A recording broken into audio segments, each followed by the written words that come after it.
Welcome, everybody, to Taking It to the Nub, Season 1, Episode 35. And today, it's an early day special for everybody, so thank you for joining.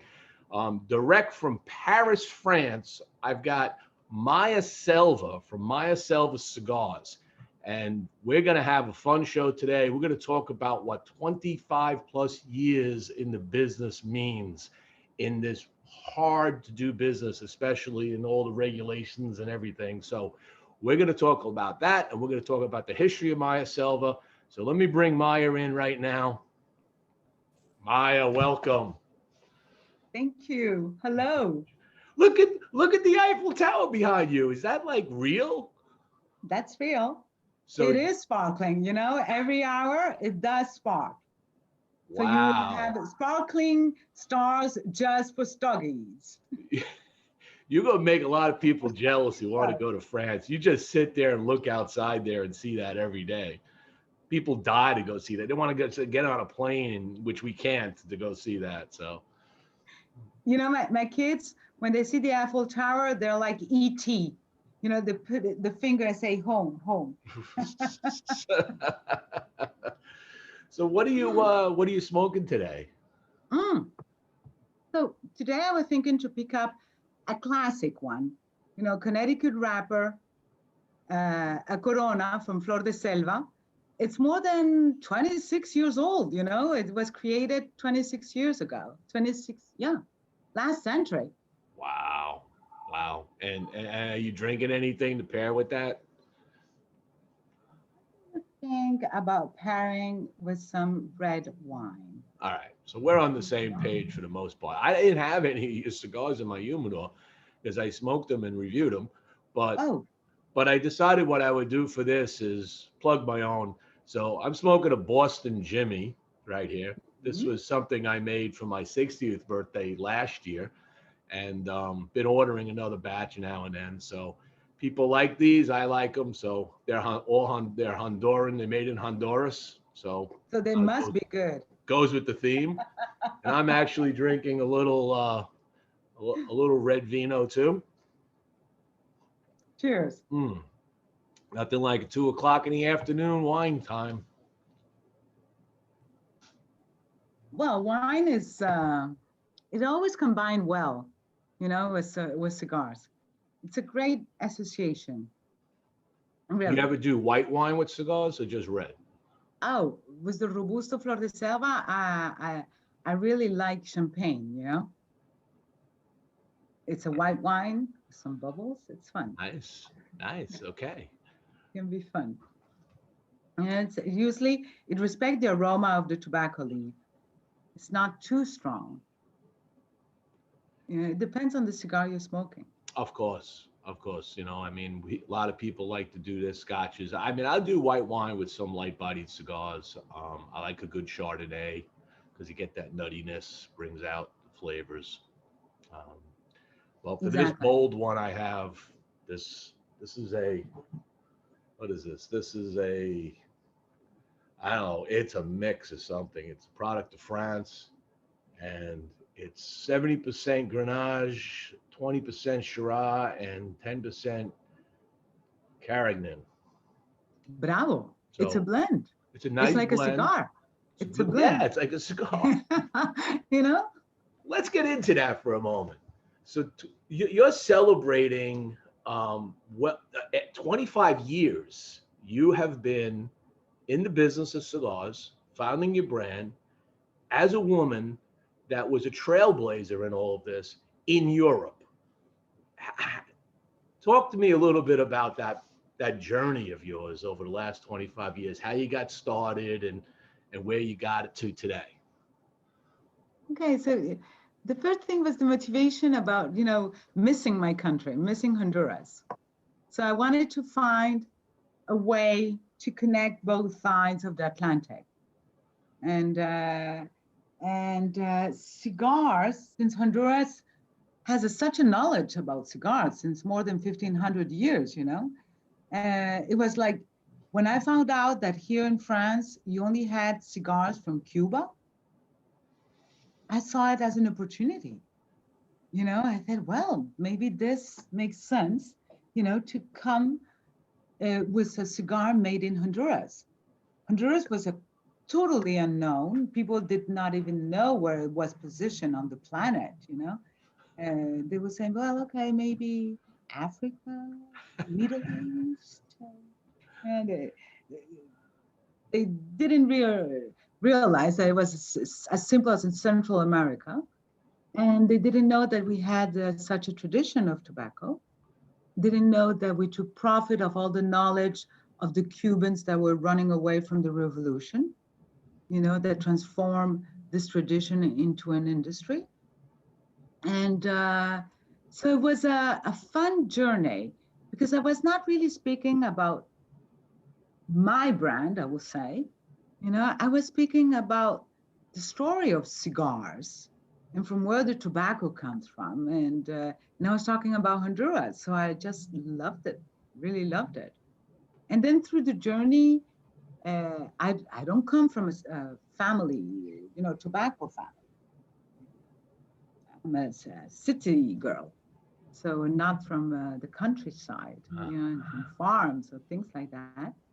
So for me, it was an incredible learning process, to know that you never know anything when you're in tobacco. You're always learning, but at the same time, you accumulate experience. There are some things that you don't do the same. So it's been really a fun journey, a really fun journey. Now, when you grew up in Honduras, Yes. what got you into just smoking cigars in general? I mean, just I didn't smoke cigars. My friends did. But I was not especially into cigars. Cigars for me was a very man's world, and mainly old people. You must be 40 to smoke a cigar. When you're 20, you're not having a cigar. You don't have time for that. You don't have the knowledge. You don't have the philosophy. It was not my point. My point was really to fly back to my country. And there was this rich guy that said, oh, my dream is to have a cigar with my name on it. And I said, oh, really? And are you ready to pay for it? And he said, well, of course, And so I said, okay, I'm going back to my country and I will come back with a cigar with your name. And I went to Honduras and decided to really, find out what was a cigar. And one of the good friend of my grandfather, which I believe you know, since he was the owner of a factory named Flor de Copan, which is a man that we celebrated his 90th birthday or 100th birthday. wow. Well, he's still in this world. And Don Jorge. And so I went to see Don Jorge. I sat with him and said, I want to go back to France with cigars from Honduras. And he said, well, it's not that simple. Do you have a brand? Do you, it's not that simple, my little girl. So it's not for you. So, just, it's more get married to your lovely, French boyfriend. And it intrigued me and I started learning. I went through all the factories to meet, to try to understand. And I came back to France with some cigars. And the guy said, wow, these cigars are just great. Let's make a business. And that's how it started. That's how Flor de Selva started? Yeah. Okay. You're moving through all of this, and you have to be probably one of the first trailblazers as a woman-owned cigar business. Well, most of the girls is because, their family and they have been raised in it. Right. In my case, it's been a choice. And I hope that the tobacco world has adopted me. I know I love you cigars. The before you did all of this, you were like me. You went and got an engineering degree, so you're an engineer, right? We actually have a common thread because we both have degrees from Florida Tech here in Melbourne, Florida. So you actually were living in my town back in the night. Oh, you're still there? You're I'm still in Melbourne? I'm still Oh in my Melbourne, God. Florida. Yes, I am. It's still here. It's grown a little bit since the 90s. But yeah, I mean, so we probably crossed paths. We might have been in a pub somewhere and not even realizing it, you know? Yeah, So, for sure. For sure. At least on campus, you know. oh, of course. Yeah, if you went through the Master of Science, I believe you had some electronic classes you need to get and things like that. Yes, I absolutely. I was, my degree was in master's in computer engineering, not computer science, but the designing of the chips and the computer structures and things like that. Um, and But yeah, you had electronics. well, I have my undergraduate's in electronics. I mean, so I got a lot of Hmm. that. I could talk about transistors and tubes. We can go back and talk about vacuum tubes if you want. Some people don't know much about these days. So how is Melbourne doing? Melbourne is It must be a big city now, yeah? well, FIT was so nice. The Melbourne Palm Bay metropolitan area, as they call it now, has well over 100,000 people in it. Wow. And when I moved here I moved here in 1987, and there was about 50,000 people. And I came down with the Grumman Corporation when we opened up operations on the airport, and we brought like 5,000 people from New York into this little tiny town over a year. So we added 10% of the population became New Yorkers, right? And it changed the And not complexity of the snowbirds. town. People are there to stay. Gosh. Yeah, and they settled here, and that's what they did. And it's grown ever since. It's continuing to grow. Florida is one of the fastest growing states in the United States right now.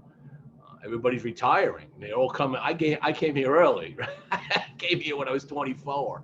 Right? People coming down at my age now retiring. So home prices are escalating. It's like it's okay. I'm all right with that. And at that time, were you enjoying cigars? When did you start Yeah, cigars? I started smoking cigars when I was in college in 1977. Oh, So I've been smoking cigars for, I don't know, what is it, 40, 39 years? I don't know. I can't count anymore. It's beyond my comprehension. But yeah, started last with century. the worst cigars in the world, like Garcia Vegas, and that's what we smoked. And then I eventually discovered the more premium cigars, and I got hooked on that. And then I continued to follow that journey, and I've been following it ever since, trying different things and developing the palate, visiting factories and farms and countries, and just really learning. Like you said earlier, you learn something all the time. All the time, all the time. So you're telling me that there are some Flor de Selva cigars that have been tasted in Melbourne. That is fun.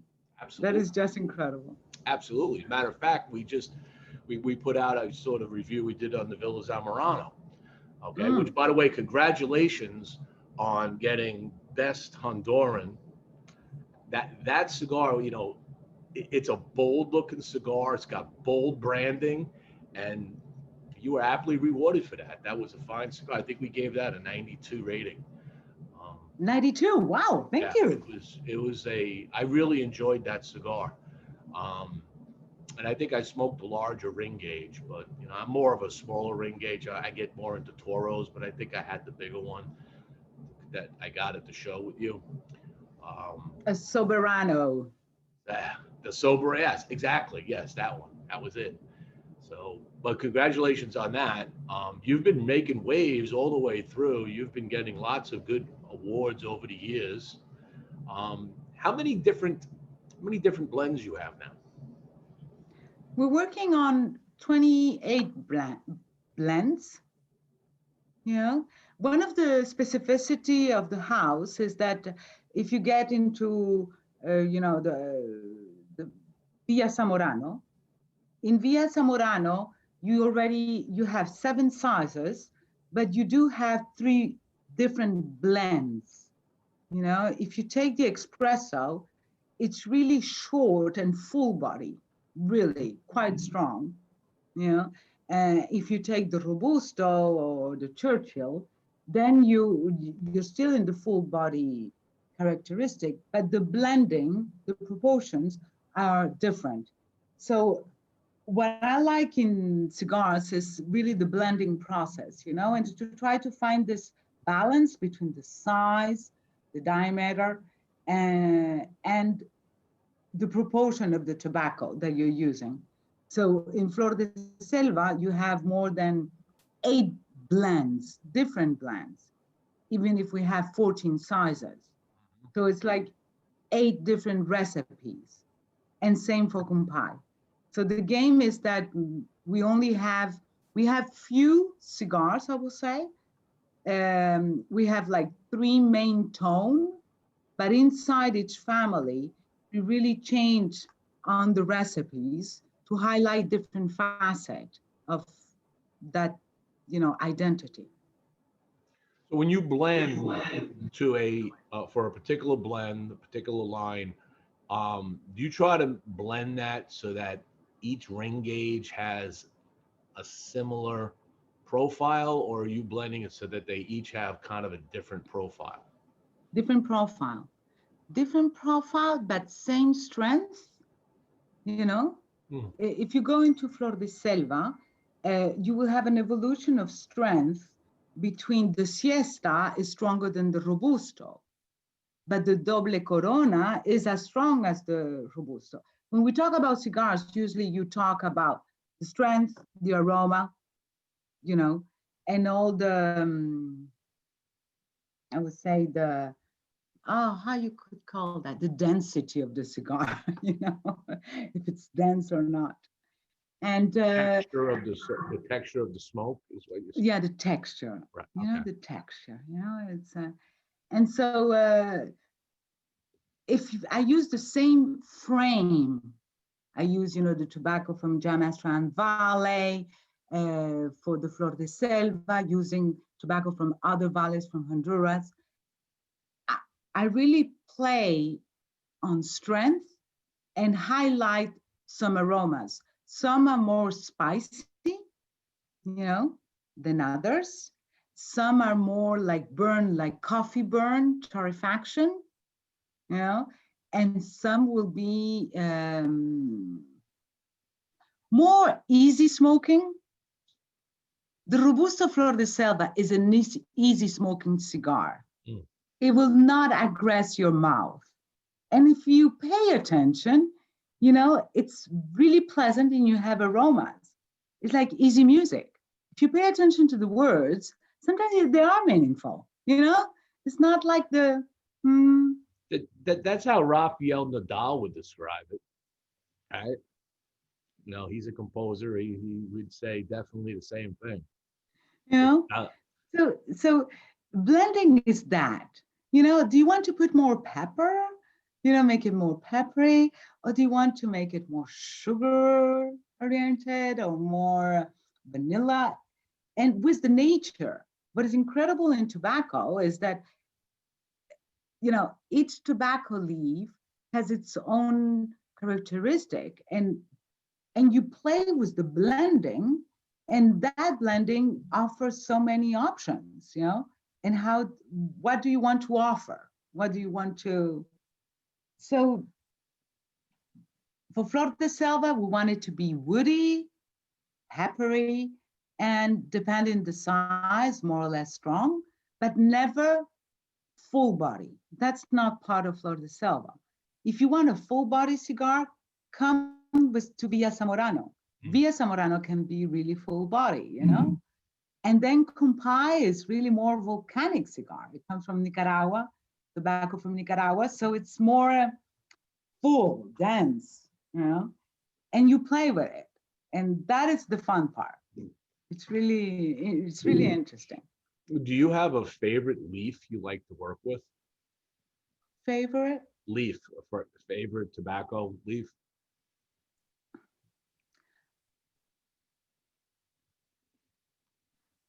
It's me. I have tried to do it reverse. To say I want to work with the leaf coming from Honduras and try to make them beautiful. You see, it's not like I didn't know much about tobacco. So it's not, you cannot pick up when you have no knowledge. You need knowledge in order to pick up something, to Right. say, oh, this is good, this is beautiful. If you come from nowhere, how do you know? Hmm. Now, once you know, uh, you can see that some ligero from Ometepe in Nicaragua are just incredible, you know, but difficult to work with, you know. But I have learned the other side. I have learned the ligero from Hamastran and how to do something balanced, consistent with that ligero. The ligero is the easiest leaf, because it's the one that gives you the direction. Okay. Then, you use some seco because you need it to burn. But the viso is more sophisticated because in the viso, you could have a problem of strength. It will change the strength of your cigars and will change your aroma. So how are you going to work with that? So maybe the most sophisticated leaf will be, the middle leaf, you know. The ligero gives you the strength. Easy, you know. But the middle one is the more difficult. Yeah, okay. Yeah. Yeah, I've learned something. Thank you. That's I always try to teach people what we know in this industry. You brought up a point earlier about you mentioned a note vanilla. So I get vanilla once in a while in a cigar. What leaf or leaves, plants, regions, give you vanilla? Hmm.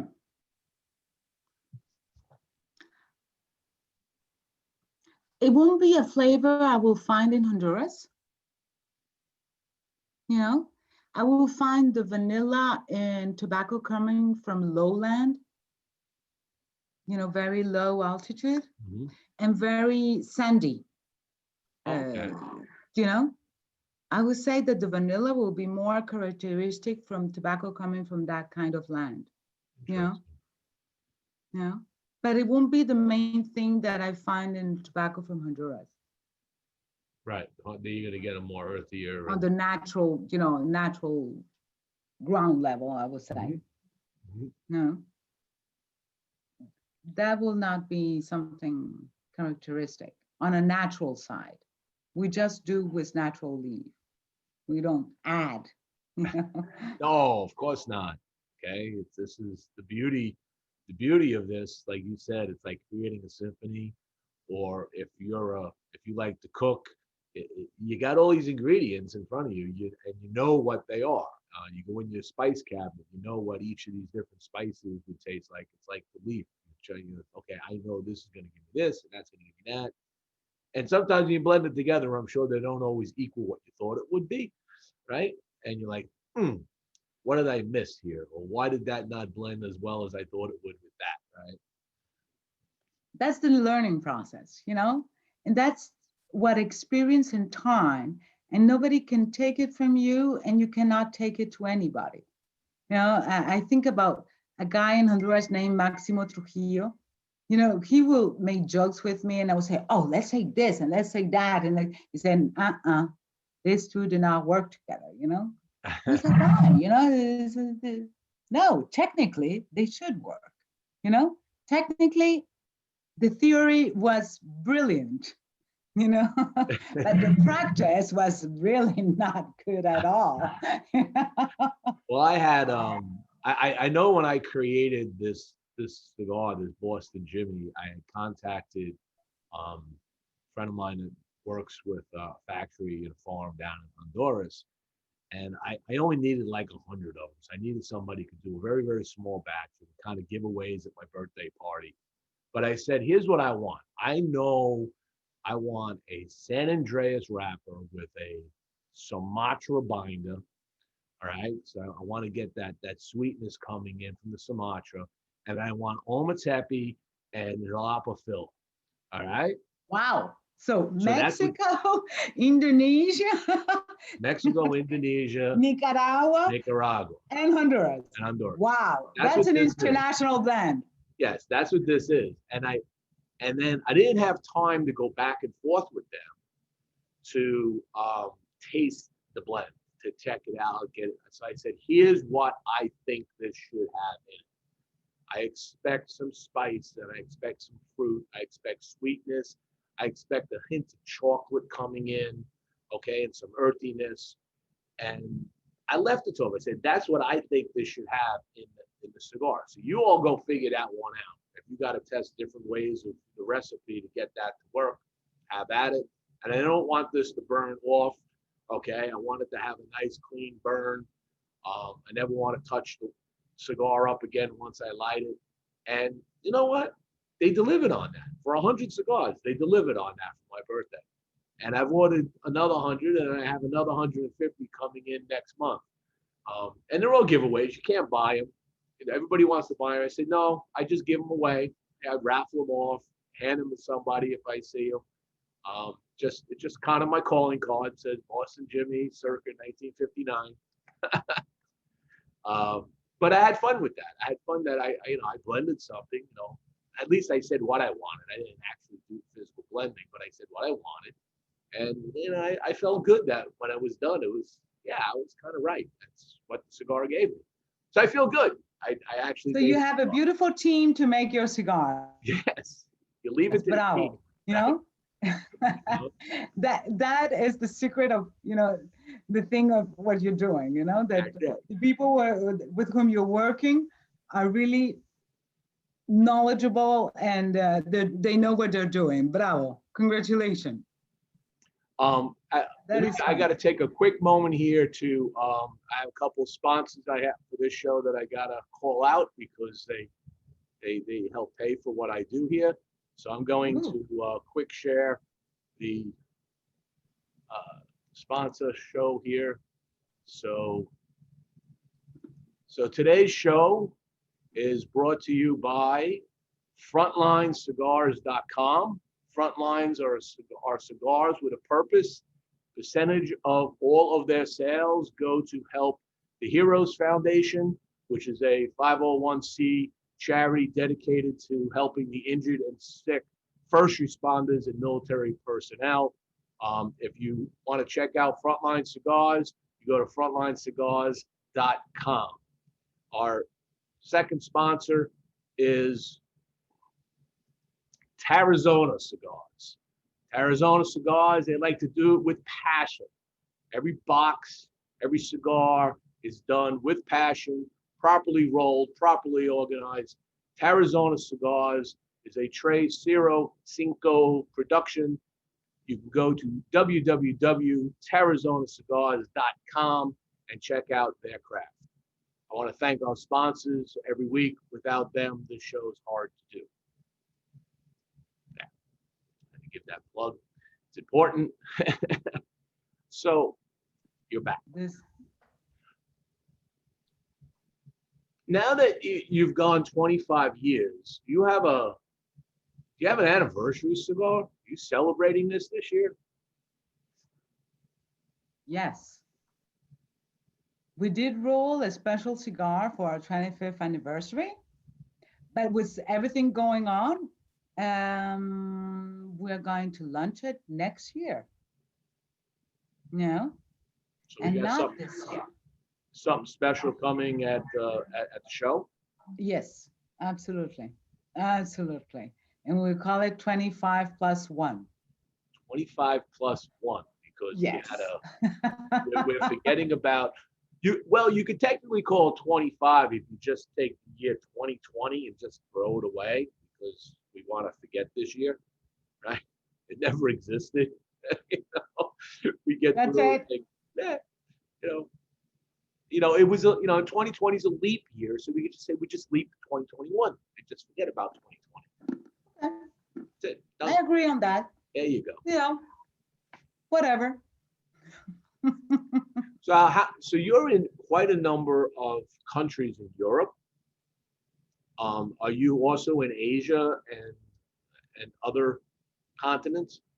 We're doing beautifully in Hong Kong, in Vietnam, in Japan, in Thailand. Not China mainland. You know, we are willing to get into China mainland, but we're not there yet. So we are more than 28 countries. You know, we started with France, and quite a year after we started in Germany, and so now we are all the way around Europe in the best stores of the European continent.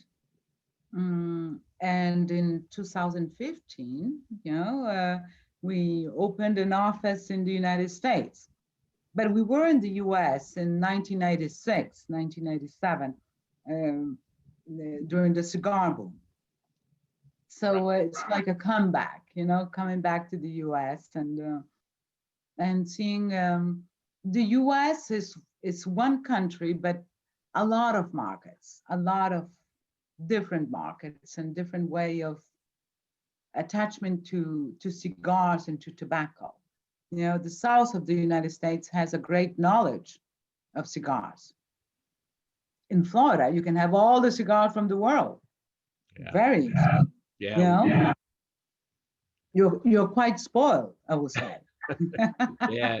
I could take a drive anywhere on 95, and there's some town that has a factory, not a factory, or a warehouse and operations that I can always visit. You go to Miami, you can spend days in Miami visiting different brands and experiencing. You got Ybor City, which is just a scattering. It's a kingdom. It's a cigar kingdom. It's just beautiful. It's like a toys magazine for adults, you know, concerning cigars. Yes, it is. It is. You know, Yeah, and then like you said, you get up in the Northeast. It's popular up there, but it's very difficult with taxation up there, and shops that the states are trying to close down, but you know they feel like. Well, there was a good news in this year. You know, they said that people that were having tobacco, it was a great protection against this pandemic we're all living. Already. You know, yeah. I believe that. You know, it was the first time that there was a good news and that we were not the devil. You know, tobacco is the devil. And the confusion between all the tobacco products. You know, I'd like to see some post analysis on that going forward. Say, you know, did you know, tobacco have any effect or impact or positive impact on it? I mean, you know, we're going to study this virus for decades, you know, as we go forward. So it'll enhance it, and we'll see. You know, I mean, I believe, you know, I tell people, and I told my doctor, I said, look, I smoke cigars, I drink whiskey, I drink wine. Don't tell me to stop, unless I got some kind of thing that I have to stop. I said, it relaxes me, brings my blood pressure down, I feel comfortable, happy. That's what I do, and most brothers and sisters in the leaf are going to say the same thing to the doctor. You know, everything is a problem of balance. You know, never do it too much. You right. know, just all the harmony, I would say. It's like blending. You know, don't make it too strong. Don't make it too light. It's a balance thing. You know, unstable balance. Yeah. Yeah, I had a great uncle that told me that once, you know, before he passed away at 96. He says, you know, the secret to life is the number one thing is do whatever you want to do as long as you don't hurt anybody, and just do it in moderation, and you'll be fine. So I moderate. 4 cigars a day is moderation. You know. How many? 4. 4? 4. Wow. Okay. Respect. Yeah, I do 4 cigars a day, and I drink a bottle of wine a day too. I drink a bottle of red wine every day. Usually I don't start this early, but right at dinner, I have the first glass, and then I move out into my lounge here, and I'm doing articles and whatever. And as I go through, by 11 o'clock, I finish that bottle of wine. So, what, 5 hours? I drink a bottle of wine, 5 hours. I think it's healthy. Well, maybe it's not healthy. It's your balance, it's your, you know, it's, some veggie people and, hygienist people will say never smoke and never drink and never, it's their choice. It's, Right. It's what you eat. It's what you know, your body is used to certain things.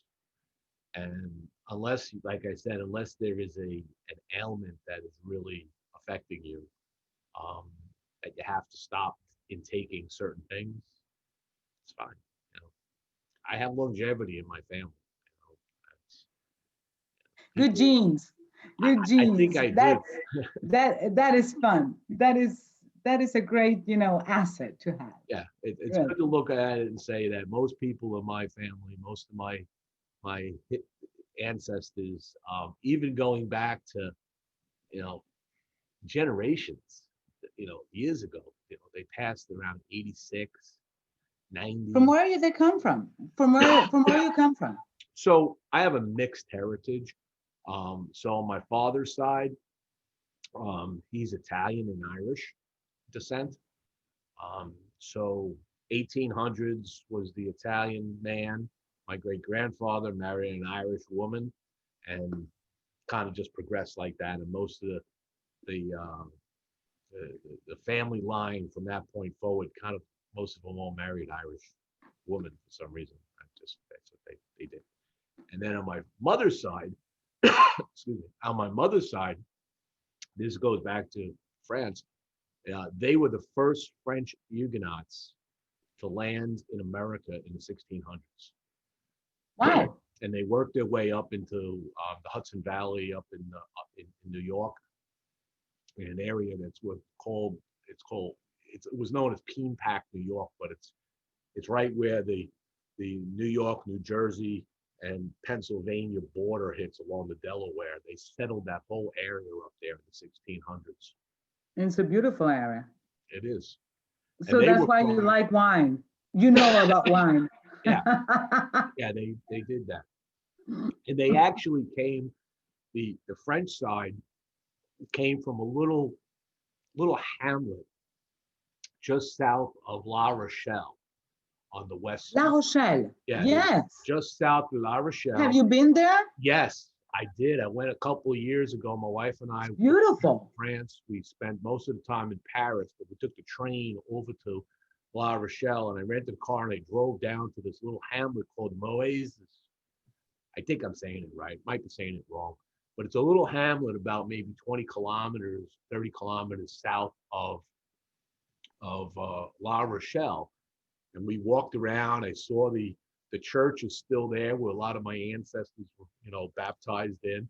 And there's a cemetery there, but I couldn't find any of their names because they buried people on top of people. That's, I guess, what they did. And he was a salt farmer, right? A what? My my great ancestor, he actually mined sea salt. So that's where the good sea salt comes, the French sea Oh, salt. So he actually was part of the people, a company that they would mine the sea salt. And that's what his business was before he fled France. So very, very interesting history. wow. And did you go to Italy? Oh, did We you were go to supposed to Ireland? go. We were supposed to go this year. The plan was Italy this year, and well, that didn't happen. So we'll wait and This see. year, no plans, okay? Yeah, yeah. So 2021, we'll probably just recuperate from all of this because we'll still be going through it. So 2023 or 2022, I'll probably have my trip to Italy. Okay, and then I checked all my boxes that I had to check. I've been to Ireland a couple of years ago. So I did Ireland, we did France, and then we got to do Italy. And I've been to England, and I've been to Belgium, and I've been to number of places around Europe, either for pleasure or for business. So I've checked a lot of my pins on the map. Keep adding. And tell me something. You've been enjoying cigars since more than 50 years? Not 50, since 1977. So Sorry, 50, sorry. From last century. Let's say 30 years. 30 plus. What will be the unforgettable moments? What will be the link that So you will say this is like stepstones yeah, to so you I would enjoying say cigars? the first thing was my grandfather used to smoke cigars and chew tobacco. All right. Mhm. And I remember him sitting in his easy chair in the house watching TV.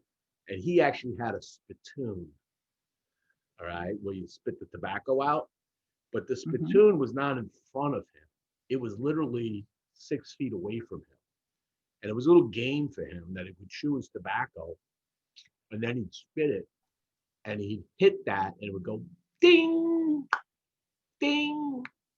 And then every now and then he'd miss. You still have the noise Yeah, in your mind. I do. Every now and then he'd miss it and it would hit the rug and splat. So he would then go, mother, and my grandmother would come out of the kitchen, come in, clean up his mess, and go back into the kitchen and cook. Now, the interesting part of that is because of that, the house always had that tobacco smell to it. So that was the first kind of milestone, always had that tobacco smell. And my mother smoked cigarettes, and I hated cigarettes. I couldn't stand cigarettes. I think they're the nastiest things in the world, and I never liked them. So I was, anti-cigarettes. When I went into college, in my freshman year, I joined a fraternity. And part of the fraternity, everybody would smoke cigars, and that's what we did. And we were all smoking crappy cigars. We didn't know, we didn't care. It was just this thing that we did. And then when I graduated and I took my first job up in Massachusetts, I discovered some premium cigars, but I didn't get deep into it until sometime in the late 80s. I was on a trip. I was on a business trip to a supplier on the west side of Massachusetts, and we were at dinner. And after dinner, the host gave me and my colleague, he says, "You guys like cigars?" I said, "Yeah, I love cigars." Right? He goes, "Yeah." He gives us this double punch, big cigar, right? And he says, "Don't smoke it now. You guys going back to Boston tomorrow, smoke it on the way to going back to Boston," which is about a 2-hour drive.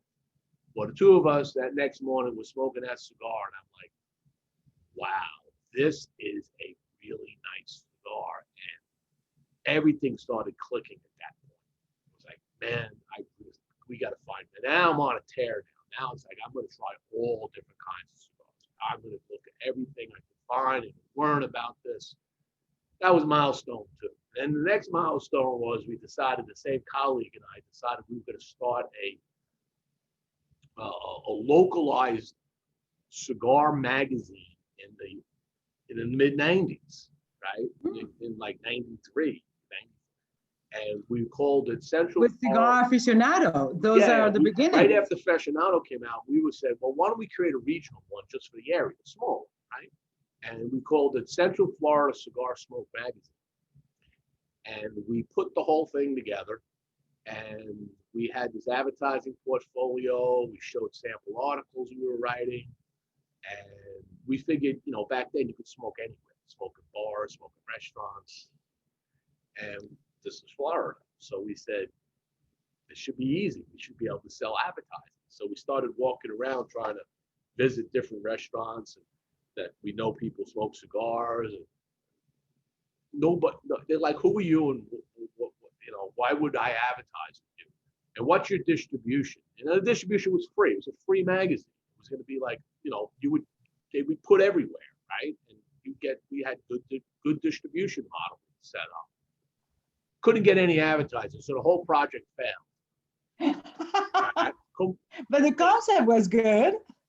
A good concept, bad execution. We couldn't sell. We were engineers. What do we know about selling? We knew about cigars. We didn't know anything about selling. Should have hired a sales guy. And we failed. And I was like, okay. And I put it on the back burner. And years went by, and my wife looked at me one day. She said, why don't you just start a website?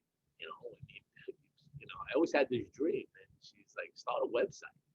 So we do this thing. We come up with this StogiePress.com, and we launch it. So my friend who was in the project before, I called him up. I said, you want in on this? And he's like, nah, I'm too busy.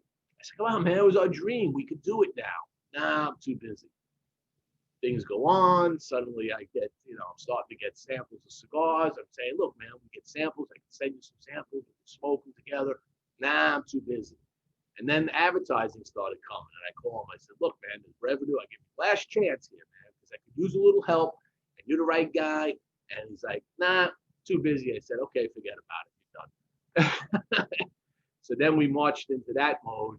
And then once Stogie Press started running, it just took off because there's so many different cigars. I smoke like a different cigar every day, and I just experience something new.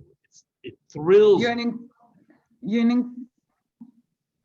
It thrills me to go into my humidor and take out a cigar that I've never had. Somebody sent me, or something I was in a shop and purchased a few, and I take that cigar out. Man, I wonder what this is going to be like. You can smell it. It seems ready. And fire it up. And sometimes it's like, wow, this is really good. And sometimes you're like, oh, man, it's such a bummer. They didn't do a good job on it. It's just like, probably not. It happens. Yeah, it happens, and you get a big letdown because, you're kind of reviewing it. You want to get through the whole thing. You're powering through some of the blend that's just not working, and you're just like, oh, this is hard. And that's it. And then here I am now, and I'm just still doing engineering, and I do this. And a few more years, I retire, and maybe I do more of this. And then, of course, this show is the next major milestone, was to set up the show where I could do this weekly show and bring in cigar manufacturers, brand owners, and even people that are not. Like, we're having a show at the end of the month with a gentleman known as Big Time Tommy. Okay, Big Time Tommy is a celebrity cigar smoker, and he's based out of New York. And he was on a number of network channels all about cars and Cadillacs. Big Italian guy with gold chains. And he has this Instagram channel that puts out 15-second clips about his thought of the day. And it's so funny just to listen to this guy. So this is going to be a show which is more about cigars and just fun. So that's where we want to go with it as we grow this. Bravo. Great projects. And it helps the fact that I have a wife who knows actually how to create websites on the back side. So she takes care of the back end of it, and I take care of the front end of it. We have a nice partnership. And so it's a teamwork, like a cigar. Yeah. She don't smoke cigars, but she has no problem with me doing this. That is fun. That's what is beautiful about cigars, is that you have this rhythm, where it's the first time in 27 years that I'm not in Honduras at this time. Because at this time, you have the beginning of the tobacco. You're already cropped, you say in English, the first leaf. The storm has been terrible, not in our zone, but it has hurt, for the crop from this year. But we still have time to restart. So, but it's the first tobacco campaign that I'm not there to see how will the tobacco come out. when it rains too much, tobacco needs water, but not too much water. And the famous leaf ligero, it comes from dry and from sun. It Right. needed water at the beginning, and then all this material, it will transform it into sugar, and into strength.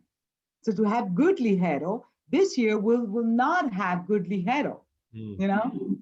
That will not be the year of where you will have this leaf that gives you the strength of a cigar. And it's the first year that that it's not going to be that I'm not there, to write down my notes about the campaign, the tobacco campaign of this year. It's really that is a point that it's really bizarre. That will be quite unforgettable, because the big challenge concerning cigars is that if once you had a Robusto Flor de Selva, for example, and if you did enjoy it and like it, my goal is that each time you take a Robusto Flor de Selva, you know, 25 years ago, 20 years ago, 15 years ago, you will have the same proposal, the same cigar. Right. You're gonna have the same experience year after year. Yeah, same experience, I don't know, because you also change, your mood change. You're not in the same state, but at least on the cigar side, have the same blend and the same balance between strength and aroma and the burning and the density and this and that.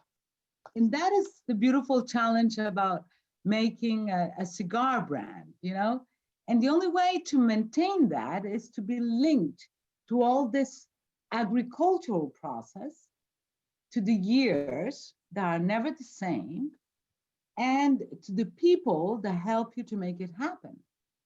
And so this year, nothing, stopped. Were you early in the business was involved with Hurricane Mitch? Yeah, wow, that year we'll never forget. So how does that 22 years. compare to ETA as far as what? No, uncomparable in the area where we are. Okay, it has hurt. This year is the North Coast that has been hurt a lot. The year of Mitch, I remember I used to have a Suzuki, that the Toyota Land Cruiser was so heavy that will not go through the mud. So the only car that was able to go farther, to make all the movements, was my Suzuki. So my Suzuki was the one that was going up and down to take people around and to go through, to go and take some tobacco bales, and to take them back, because the Toyota Land Cruiser was really too heavy. That did not happen this year. This year, the zone that has been affected in Honduras is mainly the North Coast. And it's really terrible. It's like, you had Caterina that hurted all the region of New Orleans, and that didn't hurt that much Florida, Right. So what worries me is the new tropical storm, Iota. Oh, That it will touch Honduras coast on Monday. And that one really, I get more worry on Iota. I really get more worry because it seems that it's getting really into the tobacco area, and same for Nicaragua. So that is much more worrying, much more. And you've already the planting has already occurred. Oh, right? Yes, it already started. And it was already too wet, I would say. So we didn't lose the crop, but we already know that it's a crop that has a lot of humidity, so it will affect. So that you don't use it the same way in the blending. You don't, you need to be more careful, much more careful. Right. Much more careful. So how high are those plants right now in their stage? Are they how big are the plants right now? in the season? Well, I will talk in centimeters because that's the. I'm sorry. Okay. It will be more or less 110, 115 meters. You know, I don't know what it So will. they're pretty big right now. Yeah, Yeah. yeah, Yeah. yeah. We're already in November. Yeah, Yeah. we So you started already in got the October. Lajero.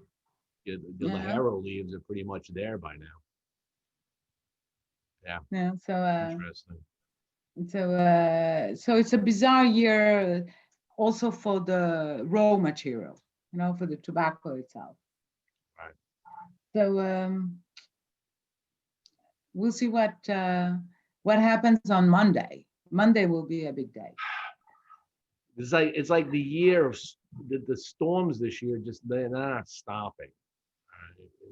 It's horrible. We even here in Florida right now in Melbourne, it's supposed to be like 74 degrees, and dry, and it's 86 and 98% humidity. It was 98% humidity yesterday in the middle of November. And I'm like, this better go away because I don't mind up the period of time we are supposed to have that kind of weather, but I like the relief moments in November through April when it gets really nice in Florida and Central Florida, and you can sit outside and enjoy a cigar without having the humidity just destroy it. you know. So I'm still running my AC in my lounge here, and usually it's turned off by now because I get nice cool dry air running through. So oh well, it's Yeah, unforgettable year. unforgettable year, absolutely. Yeah, but the good a good way to rethink everything and to focus on things that are important. You know. Yeah. We probably have spent more time with family and friends on Zoom than we ever had before. The cigar community has been doing Zoom herfs since March, and I don't think they're going to end. We just love this concept, and I think we're going to see more of it as we go through the future. This is the future of how we communicate with each other. You leave a lounge, you go home, and you get on a Zoom with people, and you continue your herfing. I think we've smoked more cigars this year than we have in the past. That's good. That's It a is great good. news. It is very good. That's a great news. That's good. And in 2 minutes, the Eiffel Tower will be sparkling again. Okay. We started the show for with that, and so it's going to be fun to see the the sparkling again in Paris. Yeah. So as we get into that, let me move the show off a little bit. This is the stage where I go through what's new in news Ooh. and cigar reviews on Stogie Press. So what we've done over Okay. the last week. Okay. Um, so as far as news goes, we've pushed out episode 31 of Taking the Nub. That was with Greg Free, small cigar company called Fuerte Libre. So that's now out on the YouTube channel, so people can go see that. Placencia Cigars has announced their international exclusive Year of the Ox. So the Year of the Ox is it's a beautiful Solomon that they're putting out. This is only for the international market, and these are $35 a cigar. And hopefully somebody in my it's a Nicaraguan Puro, and I hope somebody in the Placencia world is listening to me. I really want to get my hands on one, even though it's only international. The Cigar Association of America, the chairman, Javier Estedes, has stepped down from that after serving 5 years. He at the annual meeting in October, he announced he's stepping down, and he did a whole recap, and you can read about it on that article. El Artista Cigars announced the launch of Artista Studio Works, and Artista Studio Works is a collaboration with Dominican artists to start to brand out some of their boxes into humidors and do some beautiful artwork. Um, you can see the big poppy here. They redesigned it. So the first artist they're highlighting is Renee Pena, and that's the work of Renee. So you'll be able to get these. They're limited edition pieces of art. So that's something new for El Artista. Um, 724 Cigars have collaborated with 113 Cigars. So if you're talking numbers, we got a lot of numbers involved here. They did a collaborative blend that's going to be coming out that came out on Friday, and it's being exclusive initially to the San Antonio shop, where owner Joe Torres owns the brand 113. So that's a new cigar. And lastly, our friends at Southern Draw Cigars have announced they're honoring veterans with the Firethorn Augusta. And the Firethorn Augusta is it's a beautiful Bellicoso with a Habano Rosado, San Andres Maduro, and proprietary Nicaraguan filler.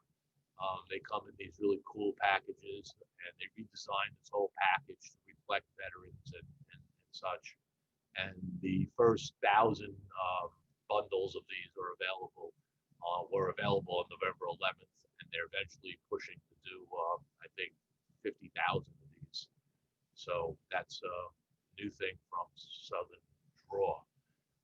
Additionally, from cigar reviews, we put out 3 cigar reviews this week. We'll start with the first one, which is the Viaje Black and White Maduro. So for those of you that remember Black and White cookies, yes, this is named after the Black and White cookies. There is 2 different blends they have. They have a Connecticut and a Maduro. So I reviewed the Maduro. I still have to do the Connecticut. They're all these long, thick figurados. Nice construction.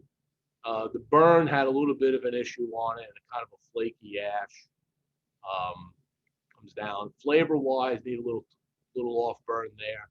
Flavor-wise, it delivered on flavor, but it really had a little bit of some burn issues in there.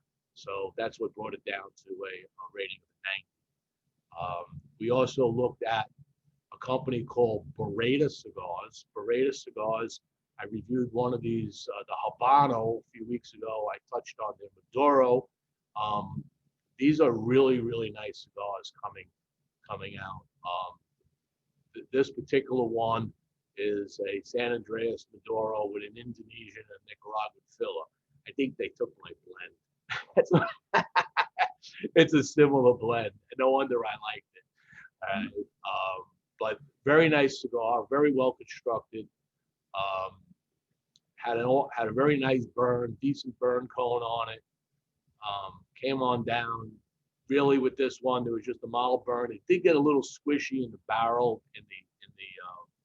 around the midway point, just south of the midway point, but it was extremely complex in flavor. You just got all kinds of great nuances and flavor notes running through. And then the last thing we just reviewed was the new Crown Heads Mil Diaz. This one, I really like this cigar, and this is one you can smoke any day. It's a mild to medium in strength, so it's not going to kill you.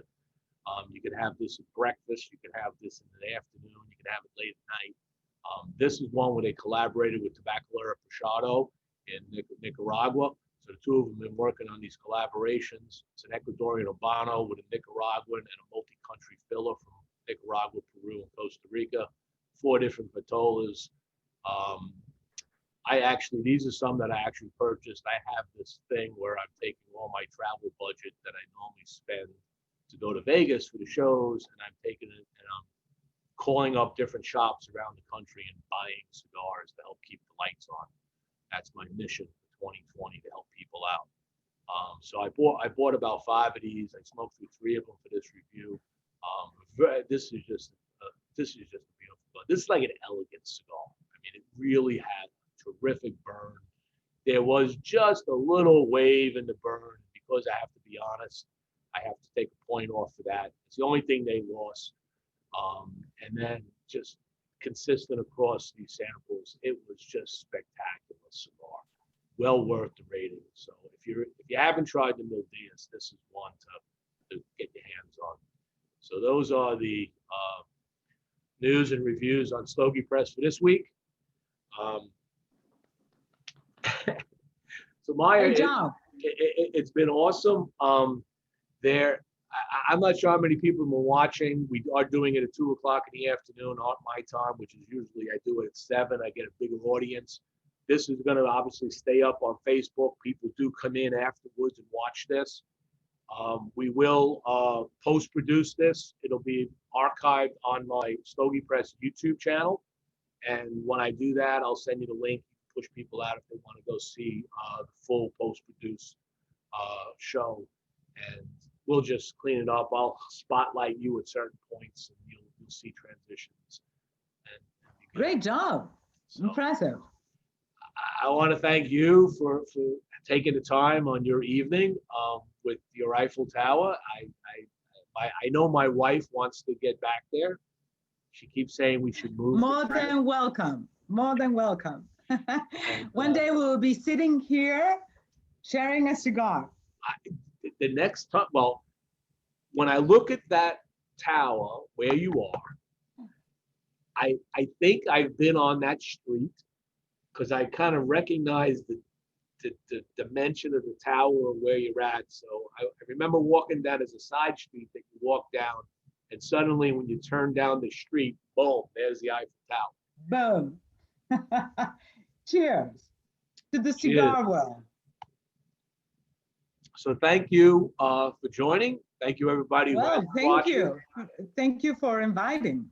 Yes. It was really fun. And we will, hopefully, if everything goes well for TPE, I will see you at TPE in May, and we'll catch up and see what we want to be at TPE. Definitely. 25+1 is. Yeah, and we have great things to show at the TPE. So. I'm looking forward to that. Thank you. All right. Stay safe. Ciao, Jimmie. Thank you. Stay safe, huh? Yes. Thank you very much. And have your cigars and enjoy them. Always. End of one.